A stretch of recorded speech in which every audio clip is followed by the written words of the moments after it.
Muy bien. Muy buenos días a todos. Agradezco la invitación del equipo organizador, en particular al doctor León. Sin embargo, a medida que iba pasando el tiempo después de la invitación, fui cayendo en cuenta que tenía que hablar de la contribución de la medicina basada en evidencia en cáncer y me fue provocando algunas reacciones indeseadas. Hablar de esto en 20 minutos es un poco complejo. No me voy a dedicar particularmente a digestivo, voy a hacer una presentación un poco más amplia de las contribuciones de la medicina basada en evidencia al cáncer.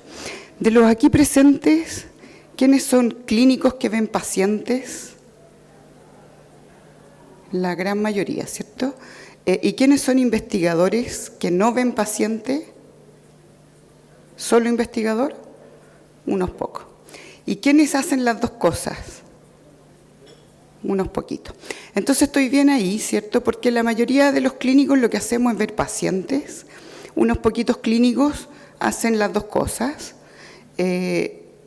Pero para poder ver pacientes correctamente y tomar las decisiones más correctas para ello, necesitamos incorporar la investigación médica o biomédica que vamos a llamar evidencia, ¿correcto?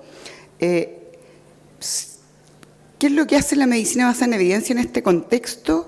Es unir este campo de la investigación que normalmente funciona por un lado con el día a día y el quehacer del clínico que está tomando decisiones en términos de terapia, en términos de diagnóstico. Y entonces la medicina basada en evidencia no es más que la herramienta que permite o que nos ayuda a integrar la información o evidencia en la toma de decisiones clínicas. Y se cuenta entonces que une estos dos mundos, ¿cierto? El de la investigación con el de la toma de decisiones para los pacientes. ¿Y cómo podemos estar al día en la evidencia para tomar decisiones basadas en evidencia, ¿cierto? Entonces, ¿cuántos artículos leen ustedes al mes? Cualquiera que me dé un número, 5 me dicen por ahí. ¿Quién al mes 5 también? ¿Alguien lee más de 5 al mes? ¿Cuántos por allá? 20. Conté 20 al mes. Bien. ¿2? 10 por semana. Muy bien. Perfecto. Son muy lectores ustedes acá. Esto es lo que Medline, que es solo una base de datos, ¿cierto?, indexa al año. Y ahí les pongo a lo largo del tiempo, ¿cierto? Y por lo tanto, al año pasado, para estar al día, deberíamos leer 2.382 artículos al día. Por supuesto que eso es completamente incompatible con la vida y completamente incompatible con la actividad laboral nuestra. Pero ustedes me dirán, bueno, pero nosotros somos oncólogos, no vamos a leerlo todo, ¿correcto? Entonces fui y busqué en PubMed los conceptos propios de la oncología y ustedes pueden ver ahí que aproximadamente hay más de 3 millones de citas que se refieren a oncología. Y cuando ustedes entran a PubMed, no sé si usan mucho PubMed, pero el año 97 habían 54.000 citas y el año 2016 esto había aumentado a 120.000 citas, lo que nos da un promedio de 332 referencias oncológicas por día. Ustedes me dirán, pero bueno, los oncólogos además tenemos áreas específicas, ¿cierto? Aquí están divididos por módulo, el módulo de mama, el de digestivo, etcétera. Así que yo voy a mirar solamente mi tema específico y aquí les puse un tema bien específico sobre el betacaroteno y la prevención de cáncer pulmonar y como ustedes ven, por supuesto, ahí se hace un poco más razonable el número, pero supongamos que yo soy capaz de leerme toda esa literatura respecto de ese tema en particular, hago mi búsqueda y encuentro toda la información al respecto, me voy a encontrar con lo siguiente. En este caso ahí están las referencias, no voy a detallar, pero el punto que ocurre acá es que algunas de las referencias o de los estudios dicen que el betacaroteno puede ser dañino, otros dicen que puede ser beneficioso, otros dicen que puede no hacer nada. Por lo tanto, la pregunta es, bueno, a pesar de que logro recabar toda la información, cuál de estos resultados debo aplicar. Y entonces estamos en un problema, ¿cierto? Los clínicos en general y los oncólogos en particular están en un problema porque tienen una avalancha de información. Yo les acabo de mostrar algunas cifras de las bases de datos de Medline, pero hay muchas otras fuentes de información. Está toda la información que deriva de la industria farmacéutica, todo lo que está ocurriendo en los congresos, los cursos, etcétera. Y se nos hace, por lo tanto, muy difícil manejar la información para aplicarla al paciente, pero para colmo, si es que logramos manejar toda esa información puede ser discordante. Y entonces, ¿qué es lo que propone la medicina avanzada en evidencia para no morir en el intento, ¿cierto?, aplastado por esta avalancha de información? Uno de los aportes que ha hecho la medicina avanzada en evidencia, a mi juicio, es esta organización de la información. Y esto es un concepto que acuñó el doctor Haynes hace ya mucho tiempo, casi en el siglo pasado, donde la información se va ordenando y organizando como en distintas etapas o estamentos, donde acá abajo están los estudios primarios, que es lo que yo les mostré principalmente y es lo que ustedes van a encontrar en las bases de datos. Eso puede transformarse en síntesis de información, que como dice ahí, son publicaciones secundarias y que ya están preanalizadas, ¿cierto? Por lo tanto, nos permite saber cuál es mejor, cuál es peor, a cuál información le creo más, a cuál información le creo menos. Y de ahí para arriba, ¿cierto?, vamos subiendo en esta pirámide donde se va juntando la información y se va presentando de manera, ojalá, más amigable y más condensada. Entonces voy a partir por qué pasaría si es que nos dedicamos a las revisiones sistemáticas, que probablemente es una de las herramientas que más se conocen en medicina basada en evidencia, y algunos detalles sobre las revisiones sistemáticas, ¿cierto?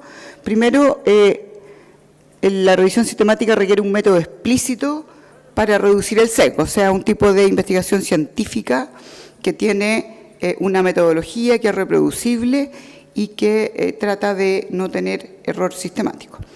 Deben estar registradas sus protocolos antes de hacer la revisión y hay un consenso formal de cómo se debe publicar para que los lectores puedan encontrar fácilmente la información. Y acá está el proceso que tiene que ocurrir, no se los voy a leer todo, pero sí recordar que se tienen que cumplir algunos criterios de calidad de la revisión para que esa revisión finalmente tenga análisis estadístico, que es lo que se llama metaanálisis. Para no confundir, metaanálisis no es lo mismo que una revisión sistemática.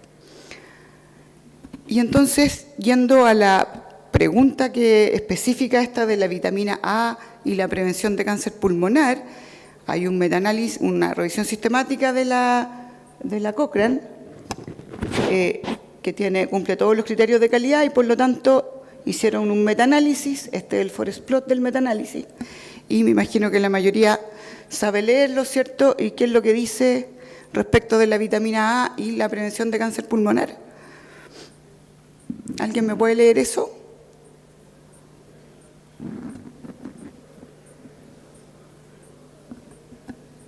¿No? ¿Qué significa este riesgo relativo de 1.11?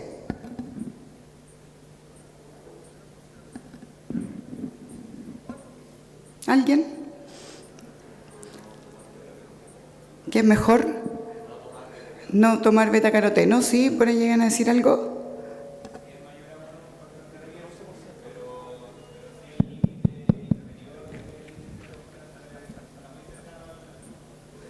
Exactamente, ¿cierto? Entonces, está por sobre, por lo tanto, tomar betacaroteno hace peor, puede aumentar el riesgo de cáncer pulmonar en 11%, pero el límite inferior está en un 1%, pero de todas maneras aumenta el riesgo. En el peor de los casos, o en el mejor de los casos en este caso, aumenta el riesgo solo en un 1%, ¿correcto?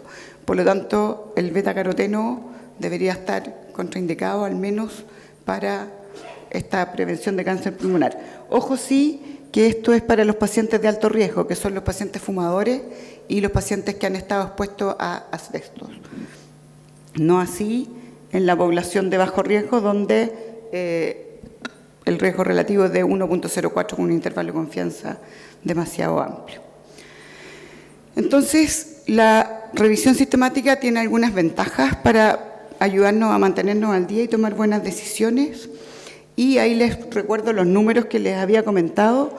Si uno mirara cualquier información, 2.000 y tanto al día. Si uno mira oncología, 300 y tanto al día.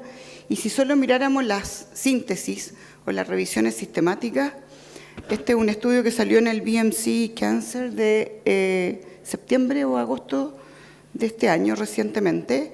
Y estos autores, Kelly y Kelly, parece que son un matrimonio, ellos lo que hicieron fue buscar toda la literatura oncológica, pero solamente de revisiones sistemáticas, y ustedes se fijan cómo ha ido aumentando exponencialmente la cantidad de revisiones sistemáticas en oncología. Sin embargo, si miramos el último periodo y hacemos el cálculo, bastaría con que leyéramos 14 revisiones sistemáticas, lo que ya es un número no tan fácil, pero bastante más manejable que si vamos a empezar a leer toda la información disponible. Y algunas ventajas de las revisiones sistemáticas. Bueno, lo primero es que resume toda la evidencia de una pregunta específica.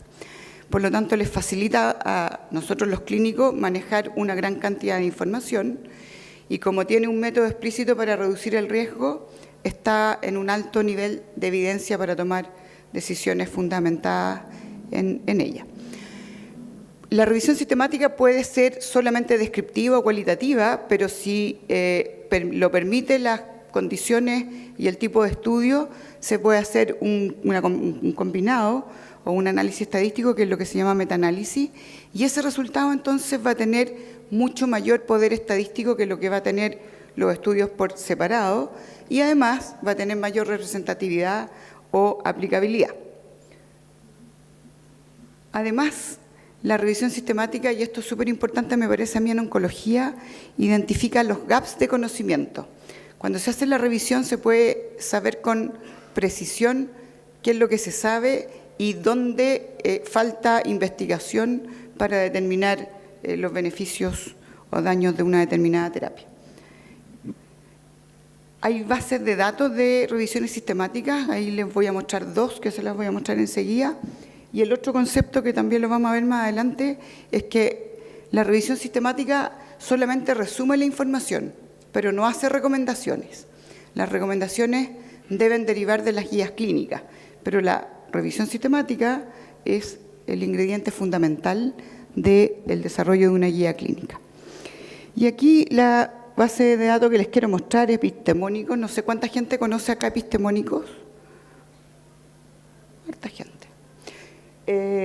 Epistemónico lo que hace es recabar las revisiones sistemáticas, y una de las herramientas importantes, porque como ustedes ven ya han aumentado mucho las revisiones sistemáticas, es esto que se llama la matriz de evidencia. Esta es una matriz de evidencia, en este caso, del uso de marihuana en el manejo de náuseas y vómitos por quimioterapia. Y como ustedes ven, hay 21 revisiones sistemáticas respecto de este tema en particular. Y combinan 69 ensayos clínicos randomizados. Como ustedes ven, para una pregunta específica, un montón de información, y la gracia que tiene esto es que les permite como ver el mapa completo de toda la evidencia que hay en relación a esa pregunta en particular. Relaciona entonces las distintas revisiones sistemáticas que están acá con todos los estudios primarios que van componiendo las distintas revisiones sistemáticas. La biblioteca Cochrane, que es la otra fuente de revisiones sistemáticas, ¿cierto? Cuando ustedes hacen una búsqueda, en este caso yo busqué con los conceptos de cáncer o tumor, les dice ahí, les muestra cuántas revisiones sistemáticas hay. Acá también les muestra cuántos ensayos clínicos randomizados hay, y acá les va mostrando cómo es la progresión en el tiempo, y nos está mostrando ahí cuántas revisiones hay de oncología en la Cochrane en los últimos 3 meses.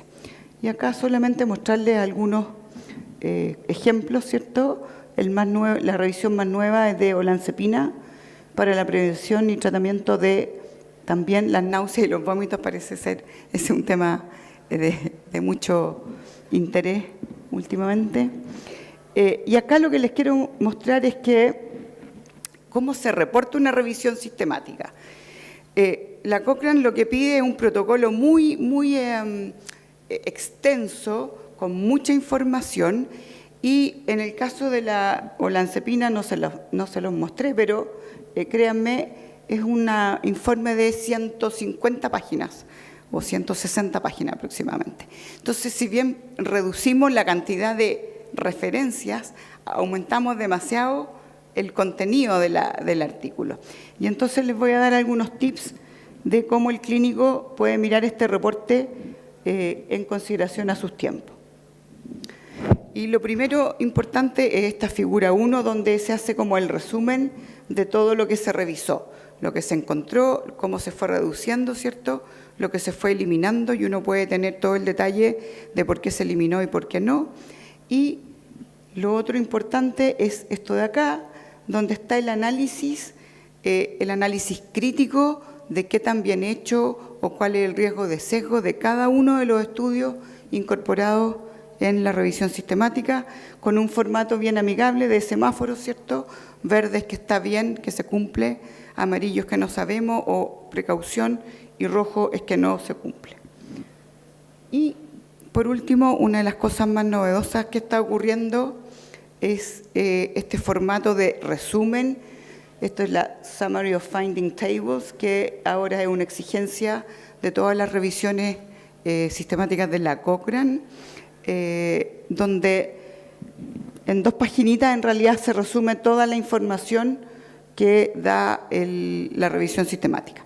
Y en este caso lo que está diciendo es que es útil la olanzapina para, en este caso lo ponen como aumentar la no presencia de náuseas y vómitos, pero lo importante acá es que dan una evaluación con el formato GRADE, que se los voy a mostrar enseguida, de la calidad del conjunto de la evidencia. Y cuando dice GRADE que la evidencia en conjunto es moderada, quiere decir que es de bastante buena calidad por una serie de criterios que son los que les muestro acá. Los criterios que usa GRADE es el riesgo de sesgo, es qué tan consistentes fueron los distintos estudios entre sí, qué tan directa es la información que se revisó respecto de la pregunta específica, qué tan preciso o impreciso es el resultado, ¿cierto?, en términos estadísticos y el intervalo de confianza, y cuál es el riesgo de el sesgo de publicación, es decir, qué tan posible es que yo haya incluido en realidad toda la información existente versus que se me haya quedado información importante fuera.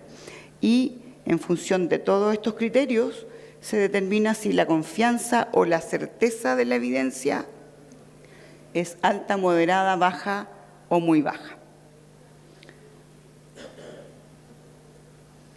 Entonces, en función de esto, hay algunas cosas como las Rapid Reviews, ¿cierto?, que es otra cosa que nos entrega la Cochrane. Uno de los problemas que ha tenido esto de las revisiones sistemáticas por la extensión que tienen en el proceso es que se demora mucho entre que se empieza a hacer y que se publique, se termina. Y por ello, entonces, han salido algunas iniciativas como las Cochrane Rapid Reviews, ¿cierto? Acá hay otro con un software de Rapid Review, en que son más útiles porque la evidencia se entrega más en el tiempo en que se necesita, pero el problema es que no nos asegura que esté toda la información porque los tiempos son muy acotados para hacer la búsqueda. Y vamos a la última parte de la pirámide, ¿cierto?, que son las guías. Las guías sí nos dan recomendaciones, pero hay muchas fuentes de guías, no todas están basadas en evidencia, y aquí la recomendación es que se fijen si la guía está usando este sistema de recomendaciones GRADE, que es un proceso explícito y con criterios estandarizados y también con estandarización de la nomenclatura. Y acá, básicamente, basado en la calidad de la evidencia, ¿cierto? Que puede ser alta, moderada, baja o muy baja o insuficiente. La recomendación puede ser fuerte o débil. Esto se basa en la certeza, en el balance entre los outcomes deseables e indeseables, se basa en las preferencias y se basa en los costos. Y aquí lo que hay que recordar es que las recomendaciones débiles implican toma de decisiones compartidas. Y eso yo creo que en oncología es fundamental, ¿cierto?, si es que no tenemos suficiente evidencia sólida. Y la otra iniciativa, y me quedan 2 diapos nomás, la otra iniciativa son las RapidRec, que son guías y recomendaciones rápidas, ¿cierto? Este es un formato de del British Medical Journal. Esto es en relación al screening de cáncer de próstata. Está súper amigable, está con dibujitos, ¿cierto? Acá la recomendación es débil para no hacer screening y es débil porque la evidencia no es categórica, ¿cierto? Y acá ustedes pueden mirar toda la información en un cuadrito de resumen bastante amigable. Y, por último, una iniciativa que me pareció que podía ser interesante para ustedes, ¿cierto?, que esto está en construcción y es una base de datos que les pretende dar información de todos los estudios de las nuevas drogas en cáncer, con toda la información que se recibió en la FDA para su aprobación. Y creo que con esto termino. Sí. Entonces, esto en resumen, ¿cierto? Como partí diciéndoles, la idea es que los clínicos tomamos decisiones con los pacientes basados en evidencia, ¿cierto?, pero también incorporando otros elementos como las circunstancias, los valores de los pacientes, y la medicina basada en evidencia nos aporta con una serie de herramientas que están acá y que las fuimos mirando. Y creo que con eso terminamos. Eso es.